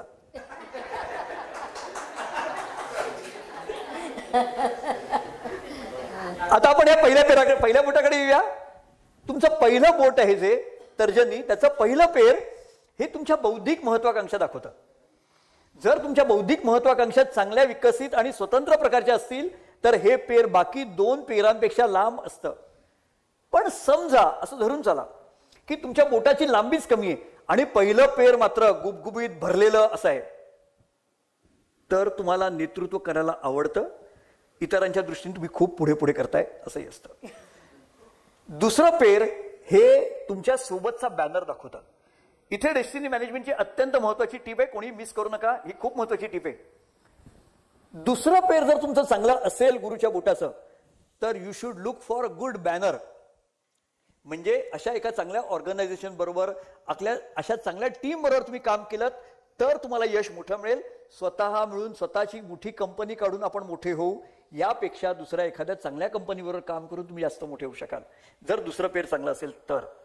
आणि तिसरं पेर खूप छान भरलेलं गुबगुबीत मोठं आणि पहिली 2 पेरं जर खूप चांगली नसतील तर तुम्ही तुमच्या पूर्वजांनी किती मोठी कामं केली आहेत हे सांगण्यात कधीही दमणार नाही आणि तुम्ही काय काम केलंय हे शोधता शोधता लोक थकून जातील. तेव्हा जर तुमचं तिसरं पेर भक्कम असेल तर तुमचे पूर्वग्रह स्ट्रॉंग असण्याची शक्यता आहे. बाकी तर ग्रह एका बाजूला आणि तुमचे पूर्वग्रह दुसऱ्या बाजूला. So this is understanding of your 12 phalanges. Okay, is it okay? Now you can improve your self. This is a very simple suggestion. आणि कालच्या ट्रेडिंग बद्दल मला एक गोष्ट सांगायची. तुमच्यापैकी ज्यांना ट्रेडिंग सारख्या ऍक्टिव्हिटी करायच्यात त्यांनी बाकी 4 बोटं बघायचीच, त्यातली करंगळी खास बघायची. ज्यांची करंगळी हाताबाहेर जातीये त्यांनी सगळ्यात पहिली एक गोष्ट ठरवायची. त्या गोष्टी आम्ही म्हणतो लॉस मेकिंग कपॅसिटी ठरवा. आपण जास्तीत जास्त किती नुकसान करू शकतो किंवा सहन करू शकतो ते लक्षात घ्या आणि मग ट्रेडिंग मध्ये जा. दुसरा पार्ट, ज्यांचा अंगठ्याचं दुसरं पेर हे वीक आहे किंवा लहान आहे त्यांनी ट्रेडिंगच्या भानगडीत कमी पडा, कारण ते are impulsive and impulsive people make big losses in trading.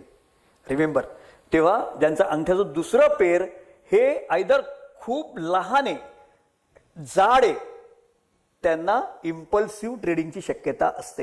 हे वीक आहे याचा अर्थ तुटलंय, पण अदरवाईज हे पेर हे नेहमी पहिल्या पेरापेक्षा बारीक असावं. हे बारीक असणं चांगलं आहे, खूप जास्त बारीक असणं चांगलं नाही. Is it okay? येस. खूपच छान. 5 बोटं आणि त्याची 15 पेरं तुमच्या आयुष्याचा आरसा बनतो. आणि आज आपण तो आरसा बघायला शिकलो, कुठेतरी वाचायला शिकलो. सर, हे सगळं आहे. अनेक व्यक्ती विनाकारण एखाद्या संकटात सापडतात, त्यांच्यावर गुन्हा नोंदवला जातो. ते गुन्हेगार असतातच असं नाही, किंवा काही गुन्हेगार असतात परंतु ते मोकाट सुटलेले असतात. तर आपण हातांच्या ठश्यावरून व्यक्ती गुन्हेगार आहे की नाही, किंवा एखादा विशिष्ट गुन्हा हा त्याच व्यक्तीने केला आहे किंवा त्याच्यावर तसा आरोप आलेला आहे, या दिशेने काही विश्लेषण करू शकतो का? खूप सुंदर प्रश्न आहे. गुन्हेगारांचे प्रकार वेगवेगळे आहेत. खूप वर्षांपूर्वी पुण्याचे डॉक्टर डी पानसे यांनी गुन्हेगारांवरती खूप छान काम केलं होतं. आणि तेव्हा त्यांनी केलेल्या निरीक्षणांपैकी 2 निरीक्षणं माझ्या दृष्टीने खूप महत्वाची आणि सुंदर होती. त्यापैकी एक निरीक्षण असं होतं की जगाचे ट्रेंड बदलले आणि या बदलत्या ट्रेंडमध्ये गुन्हेगारांची जागा, हॅबिच्युअल क्रिमिनलची जागा व्हाईट कॉलर्ड क्रिमिनलने घेतली. ज्यांचं रवीचं बोट खूप जास्त लांब आहे अशी माणसं महत्वाकांक्षी असतात, आणि अशी माणसं जेव्हा गुन्हे करतात तेव्हा ते गुन्हेगार म्हणून सापडण्याची शक्यता कमी असते, कारण खूप हुशार असतात. त्यांच्यामुळे आजूबाजूला असणारा एखादा तुटका, मोडका, वाकडा बुध हा तुरुंगात जातो आणि ही माणसं बाहेर असतात. हे लक्षात ठेवा, ते खूप हुशार असतात. अनेक माणसं त्यांचं गुरूचं बोट खूप सरळ आणि लांब आहे, त्यांच्यामुळे इतर अनेक माणसं गुन्ह्यात सापडतात, कारण ती त्यांना प्रोव्होक करतात, मोटिवेट करतात आणि त्यांच्याकडून गुन्हे घडवून घेतात, ज्याला आपण सामान्य भाषेमध्ये आंदोलन असं म्हणतो. तेव्हा गुन्हेगारांचे वेगवेगळे प्रकार आहेत. काही माणसं इतरांना प्रोव्होक करतात, काही माणसं स्वतः गुन्हा करतात. स्वतः गुन्हा करणारी माणसं ही एखाद्या विशिष्ट टेम्परमुळे गुन्हा करतात. जसं पहिलं उदाहरण तुम्हाला मी दिलं होतं, गुलाबी हात आणि असा असणारे रेडिश पॅचेस, ही माणसं स्वतःच्या भरोशावर गुन्हे करतात. आणि इतर माणसं जी आहेत ही इतरांकडून गुन्हे करून घेऊ शकतात. तेव्हा you should be careful from such people those are extra ambitious. ज्यांचं गुरूचं बोट खूप जास्त लांब आहे, ज्यांचं रवीचं बोट खूप जास्त लांब आहे, अशा माणसांपासून सावध राहा, कारण तुमचा हात खूपच छान. अगदी हस्तरेषांवरून एखाद्या व्यक्तीचा मृत्यू कधी होईल याबद्दल कसं आपण सांगू शकतो? कारण की मृत्यू होईल किंवा त्याला आपण सकारात्मक भाषेत एखादी व्यक्ती या विश्वात किती आयुष्य जगेल असं म्हणूया. आपल्याकडे असा एक प्रकार आहे आणि तो भारतीय प्रकार आहे, आणि तो आहे मणिबंध रेषेचा. ह्या ज्या 3 मणिबंध रेषा आहेत त्याला प्रत्येकी 30 वर्ष असं आयुष्य दिले. मणिबंध रेषा सोडली तर बाकी आयुर्मान पाहण्यासाठी असणारी आयुष्य रेषा सुद्धा आयुष्याची लांबी सांगत नाही, हे लक्षात ठेवा. ती आयुष्याची क्वालिटी दाखवते. म्हणजे जर तुमची आयुष्य रेषा जर वीक असेल, तुटक असेल किंवा अचानक जाडी झालेली असेल तर ती तुमच्या आयुष्याची क्वालिटी चांगली नाही असं दाखवते. परंतु त्यामुळे जर एखाद्या माणसाच्या हातावरती आयुष्य रेषा लहान असेल तर तो लवकर मरेल असं कधी सांगू नका, आणि तुम्हीच त्यांच्या मोठे इन्शुरन्स काढू नका. सो ज्यांच्या हातावरती आयुष्य रेषा लांब आहे ते खूप लांब जगतील असं नाही, आणि ज्यांच्या हातावरती आयुष्य रेषा छोटी आहे ते लवकर जातील असंही नाही. त्यामुळे आयुष्य रेषेचा आणि आयुष्याच्या लांबीचा संबंध थेट लागतोच असं नाही. ओके, पण मणिबंध रेषाबद्दल तुम्ही नक्की बघू शकता. They are suppose to be more indicative than even life. खूपच छान. आज आपण हस्तरेषाशास्त्र याबद्दल अनेक पद्धतीने अभ्यास केलेला आणि तो खूपच छान झालेला आहे. एक शेवटचा प्रश्न विचारते या संदर्भातला, की हस्तरेषाशास्त्र हे महत्त्वाचं आहे का, आणि विद्यार्थ्यांनी त्याचा अभ्यास करावा का?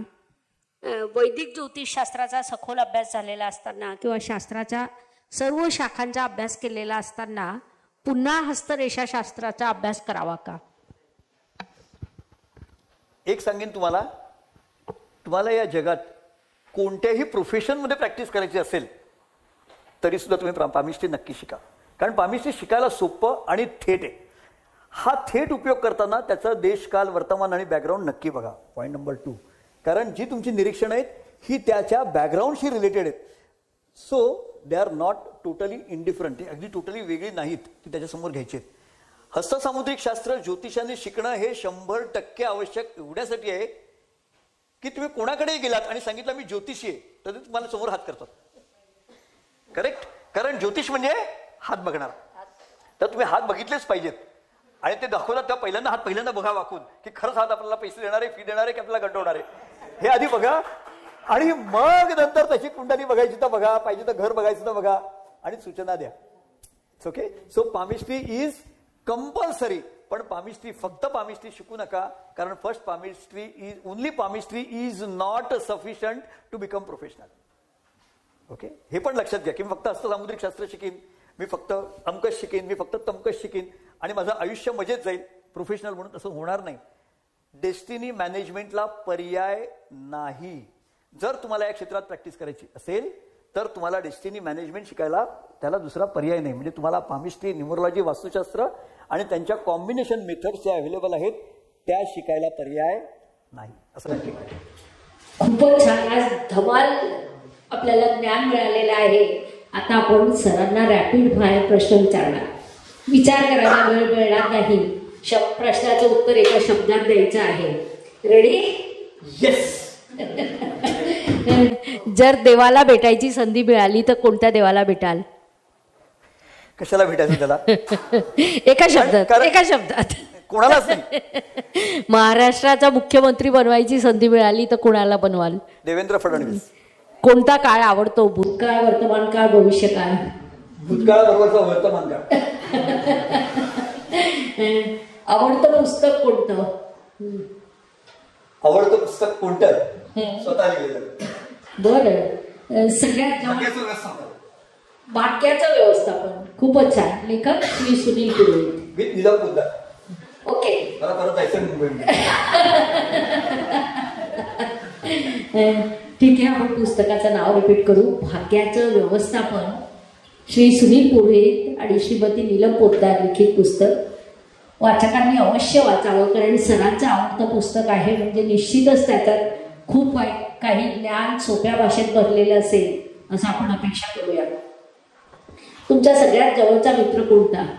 शेखर खोत. तुम्ही मागच्या जन्मात कोण असाल असं तुम्हाला वाटतं? मनुष्य. पुनर्जन्म असतो का? पुनर्जन्म प्रत्येक गोष्टीचा असतो. 100 करोड रुपये मिळाले तर काय कराल? मोजत बसेल.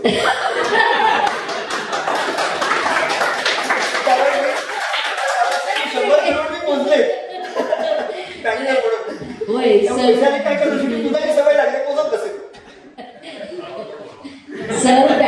सर बँकर्स होते आणि अजूनही त्यांच्यातला बँकर्स बाहेर निघालेला दिसत नाहीये. हे तुमचे स्वतःचे असतील, ते बँकेचे होते, ते स्वतःचे 100 करोड मिळाले तर काय? सांगू का, तुम्हाला जर एखादी गोष्ट करायची असेल तर ती तुम्हाला करता येते. पैसे मिळणं सगळ्यात सोपं काम आहे असं म्हणतात. फक्त तुमच्या मनामध्ये तसे विचार यावे लागतात आणि त्या दिशेने काम करावं लागतं. 100 करोड काही 100 करोड काहीच होत नाही त्या केसमध्ये. 100 crore is too small amount. See basically एका शब्दात सांगितलं काय करा, मजा करा. उत्तर अपेक्षित आहे. खूपच छान. सर्वात आवडता राजकीय नेता कोण? कठीण आहे. मला फारसे राजकीय नेते आवडत नाही, पण तरी सुद्धा तुम्ही जर मला विचारलं त्यातल्या त्यात छान नेता कोण? नरेंद्र मोदी. आवडती अभिनेत्री? रोज बदलते.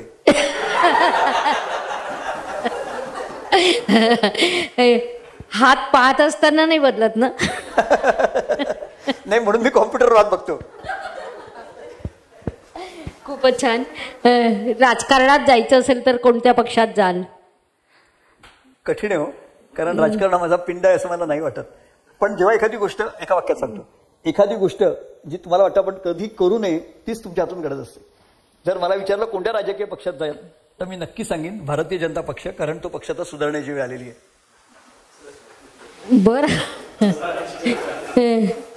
बरं बरं. आता तुम्हाला 2 पर्याय दिले जातील. एकच पर्याय निवडायचा. दुसरा पर्याय नाही. रामदास आठवले की मायावती? रामदास आठवले. नरेंद्र मोदी की अमित शहा? नरेंद्र मोदी. ज्योतिषशास्त्र, वैदिक ज्योतिषशास्त्र की पामिस्ट्री? पामिस्ट्री. सर्वात आवडता मंत्र किंवा आवडतं गाणं? कठीण आहे.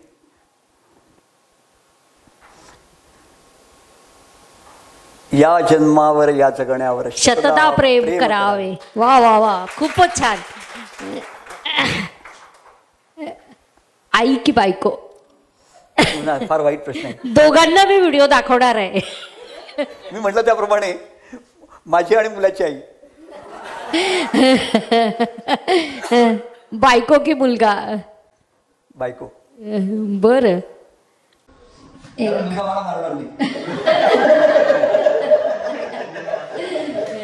खूपच छान. सगळ्यात शेवटचा प्रश्न, याला तुम्ही दीर्घ उत्तर देऊ शकता, कारण तो एका शब्दात तुम्ही देऊ शकाल की नाही माहित नाही. आयुष्यात अपूर्ण राहिलेलं स्वप्न?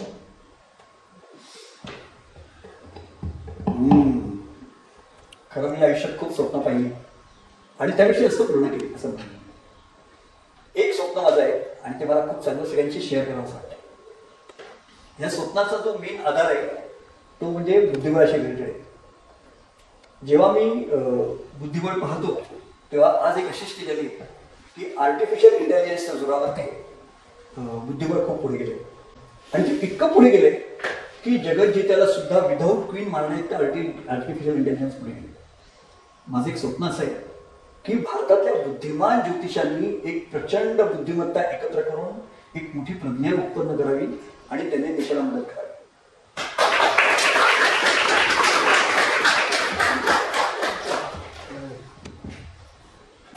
खूपच छान. आजचं हे सेशन खूप वेगळं, अभ्यासपूर्ण झालेलं आहे. सर्वांनी पूर्ण व्हिडिओ बघावा. व्हिडिओ झाल्यावर तुमचे प्रश्न कम्युनिटी सेक्शनमध्ये विचारावेत. आता आपण विद्यार्थ्यांना, समोर बसलेल्या विद्यार्थ्यांना अनेक प्रश्न असतील. इतक्या वेळ तुम्ही तुमच्या हाताचं बारीक निरीक्षण करत होतात, हळूच करत होता, पुन्हा वर बघत होता, तर त्यात देखील अनेक प्रश्न तुमच्या मनात आले असतील. आपण प्रश्न विचारू शकता. मयुरी मॅडम, विद्यार्थ्यांना माईक द्या. थोडं पुढे यावं लागेल.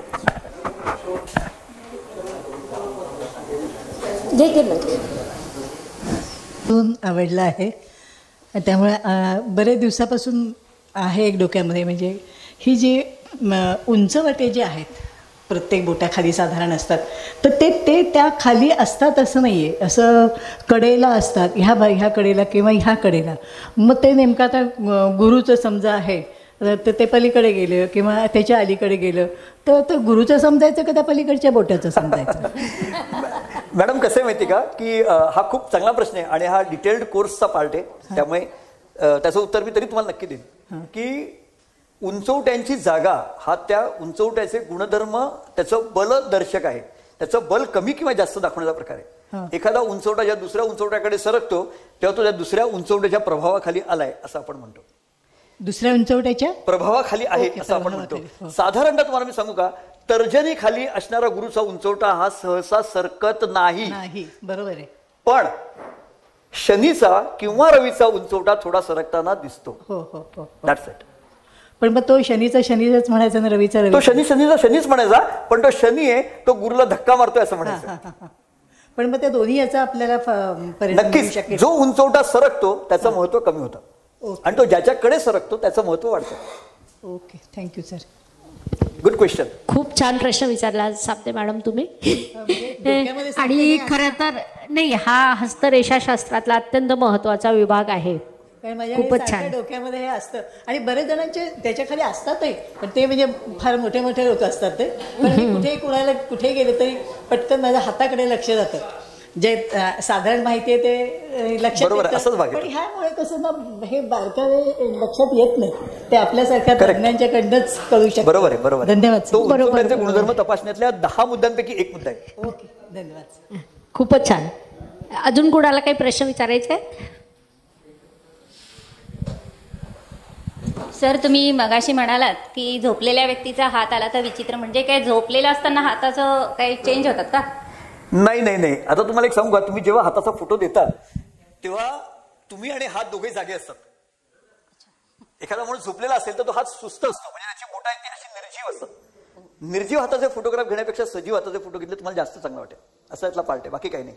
आता तुम्ही स्वतःचा एक विचार करा, आपण झोपलो आणि आपण झोपलेला असताना फोटो घेतला, जसं बऱ्याच वेळा माझ्या क्लासमध्ये लोक काढतात फोटो, पण त्या व्यतिरिक्त जर फोटो घेतला तर तो फोटो वेगळा दिसतो. हाताचा पण तसंच आहे. तुम्ही एखाद्या माणसाचा त्याच्या इच्छेने व्यवस्थित फोटो काढा आणि तो झोपलेला असताना फोटो काढा, तुम्हाला फरक जाणवेल. राईट. दुसरं एक मी स्पष्टच सांगते, माझं हे पेर व्यवस्थित आहे. आळस करते मी, पण आळस कसला करते सांगते मी तुम्हाला. सगळ्यांचे कामं करून माझ्या कामाला मी महत्व देत नाही. अरे एनर्जीच राहत नाही. अरे अरे तर हे का? नाही, तुमच्या हाताचा कलर बघा, मग किंचित व्हाईट होत असेल तर तुम्हाला अशा काही ऍक्टिव्हिटीज किंवा अशा काही वस्तू घ्यायला हव्यात की ज्यामुळे तुमच्यामध्ये एनर्जी जास्त येईल, आणि त्या हिशोबाने मग तुम्ही इतरांची कामं कमी करून स्वतःची कामं जास्त करायला लागा. कारण जेव्हा माणसाच्या हातात एनर्जी जास्त येते तेव्हा तो नाही पण म्हणायला शिकलेला असतो. ते जमत नाही. That's it.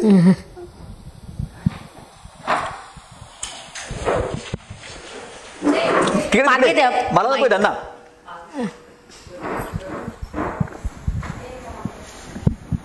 नमस्कार सर, तुमचं बोलणं ऐकतच राहावं वाटतंय, असं काही नाही, पण तरी मला एक प्रश्न आहे म्हणून विचारतो. माझ्या हातामध्ये 4 पेर आहेत बोटांना, जनरली 3 पाहायला मिळतात. कोणत्या बोटावर आहेत? तर्जनी आहे आणि मध्यमा पण आहे. दोन्ही बोटावर 4 पेर आहेत. हो.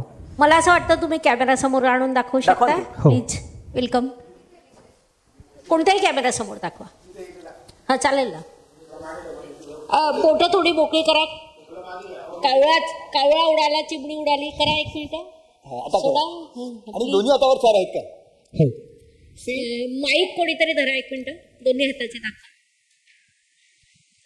याला आपण अशा ज्या गोष्टी असतात त्या केस स्टडी म्हणून अत्यंत महत्वाच्या असतात, आणि आपण जेव्हा अभ्यास करतोय तेव्हा अशा केस स्टडी मिळणं हे अति महत्वाचं असतं. See, now I will answer this. हाताची पेरं आहेत ना, त्यांचा इथे असणाऱ्या हाडाच्या संधीशी संबंध आहे. तुमच्या हातावरच्या संधी 2 आहेत की 3 आहेत? 3च आहेत. नाही, संधी हे सोड, जोड ज्याला म्हणतो ना आपण, हे किती आहेत? जॉईंट 2 आहेत. जॉईंट 2 आहेत. हो. आता त्या जॉईंटच्या बरोबर रेषा आहेत की वेगळ्या ठिकाणी रेषा आहेत? जॉईंटच्या बरोबर आहे आणि त्याच्या खाली पण एक रेषा आहे. ओके, म्हणजे एक कोणता तरी पेर ह्यांचं डिव्हाइड होतंय. तुमचं कोणतं पेर डिव्हाइड होतंय त्याच्या लक्षणामध्ये आपण वेगळा विचार करू शकतो. ओके, ठीक. बाकी तर हे नॉर्मल आहे असं समजा. एक प्रश्न, चंद्राच्या उंचवटा जो आहे त्याच्यावरती एक असं वलय आहे. सी, चंद्राच्या उंचवट्यावरती असणारी कोणतीही गोष्ट, एक सेकंड प्लीज, सायलेन्स प्लीज. जय ज्योतिष.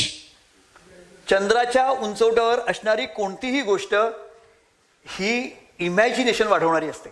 एक, पण त्याचा दुसरा भाग आहे, ते जरा जास्त वाढू देऊ नका. आपल्याला तेव्हा खूप मजा वाटते इमॅजिनेशन वाढताना. काही वेळा आपल्याला असं वाटतं दुसऱ्याच्या मनातलं मला कळतंय, हे मला कळतंय, ते मला समजतंय, उद्या काय येणार आहे मला कळतोय, परवाचं मला दिसतंय. पण ह्या गोष्टी धोकादायक आहेत, एवढं लक्षात ठेवा, कारण त्या तुम्हाला वर्तमानापासून दूर नेत असतात. Okay, thank you. Follow it nicely. Thank you. स्वप्नांच्या विश्वात नेत असतात. रंगामध्ये फक्त काळा रंग सांगायचा राहिला. हा, रंगामध्ये काळा रंग हा एखाद्या प्रकारच्या आजारामुळे किंवा ह्याच्यामुळे निर्माण होतो. काही काही जणांचे हात एकदम काळे जाणवतात. नाही, ते कोळशात आले असतील तर माहित नाहीत, पण साधारणतः काळ्या माणसांचे हात पिंकच असतात. सी, काळा हात हा एखाद्या कोणत्या तरी आरोग्यविषयक गोष्टीमुळे झालेला असू शकतो किंवा अनुवंशिक असू शकतो. पण नॉर्मल कोर्समध्ये हात काळा नसतो. आपण माणसाला तोंड काळं कर म्हणून सांगतो, हात काळे कर म्हणून कधी सांगत नाही. काळे हात असणारे लोक दिसतात बऱ्याच वेळेला. अच्छा, पण ते एखादा काळा हात असेल तर आपण पाहिलं असतं जास्त बरं वाटलं असतं. उदाहरणार्थ,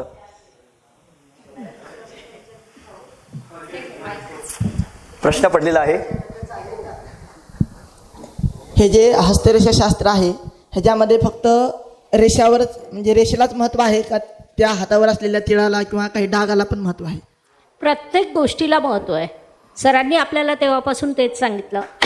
हातावरच्या रेषा महत्त्वाच्या, पेरं महत्त्वाची, डाग महत्त्वाचे, रंग महत्त्वाचे, प्रत्येक पार्ट महत्त्वाचा.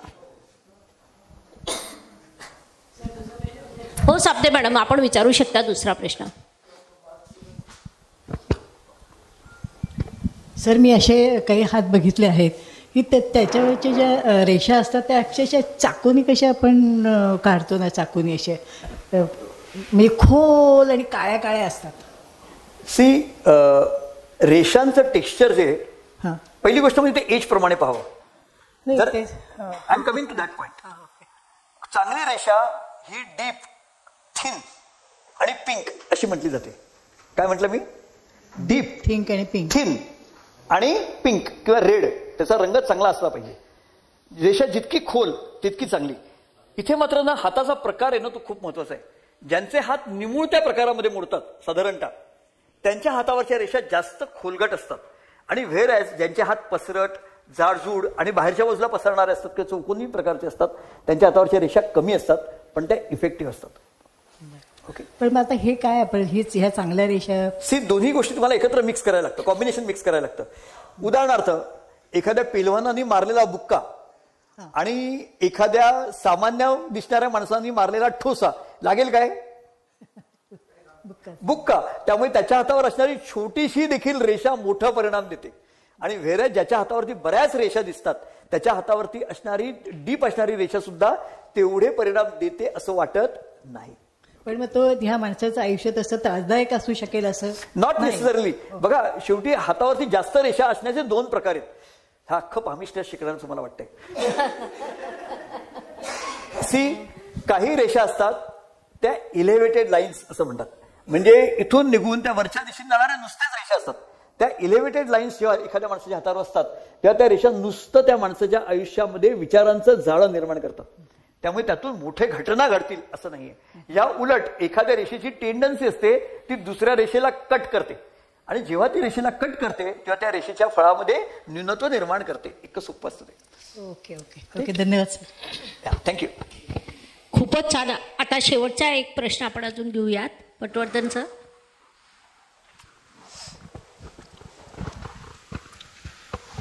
नमस्कार सर. सर, पाम आणि फिंगर्स म्हणजे कधी कधी पाम मोठा असतो ना, फिंगर्स लहान असतात, तर त्याचं काही असतं? मॅडम, एका लेक्चरमध्ये अख्खं पामिस्ट्री शिकवायला होतं मला. हे चालणार नाही. एक कप चहा पिऊन एवढं काम करत नाही. एनिवे, 2 कप चहा मिळणार. आपण प्रश्नाचं उत्तर द्यावं. बोट आणि पंजा ह्यांचं एक प्रमाण आहे आणि ते माणसाच्या व्यक्तिमत्वाप्रमाणे. काही माणसांची बोटं लांब असतात, काही माणसांची बोटं आखूड असतात. मी तुम्हाला व्हॉट्सअपवरती 2 हात असे पाठवलेत की ज्यात तुम्हाला हा फरक लक्षात येईल की जेव्हा बोटं लहान असतात आणि तळवा मोठा असतो तर अशी माणसं ऍक्टिव्हिटी ओरिएंटेड असतात. आणि ज्यांची बोटं लांब असतात आणि तळवा लहान असतो अशी माणसं थॉट प्रोसेस ओरिएंटेड असतात. ओके, एवढाच फरक त्यात मेन दिसतो. Thank you sir. या, खूपच छान. अजून असा एखादा प्रश्न असेल तर विचारायला हरकत नाही. 2 कप चहावर वेलकम. 2 कप चहाबरोबर 1 बिस्किट मिळणार आहे.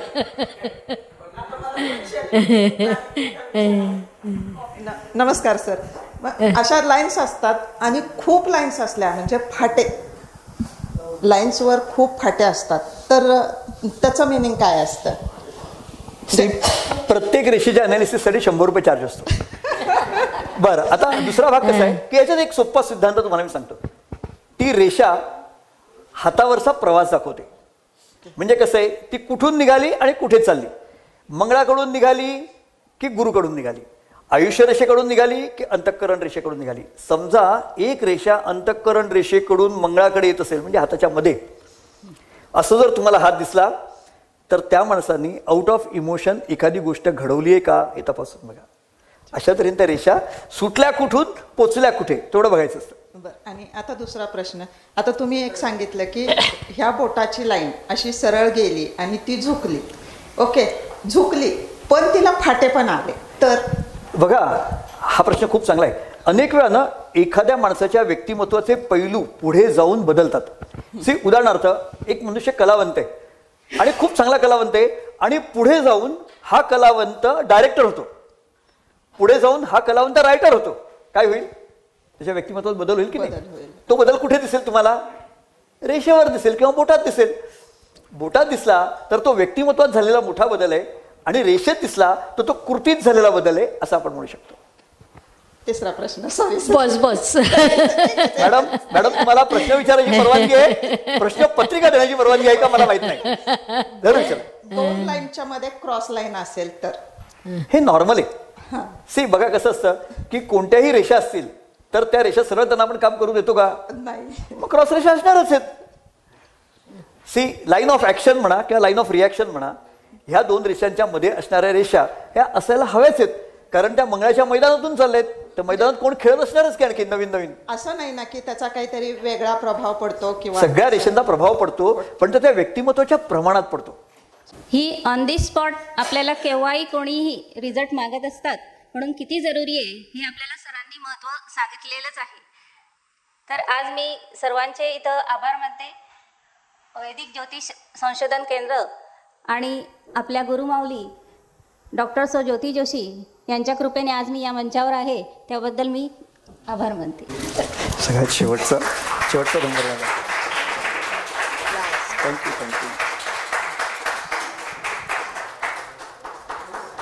Thank you very much.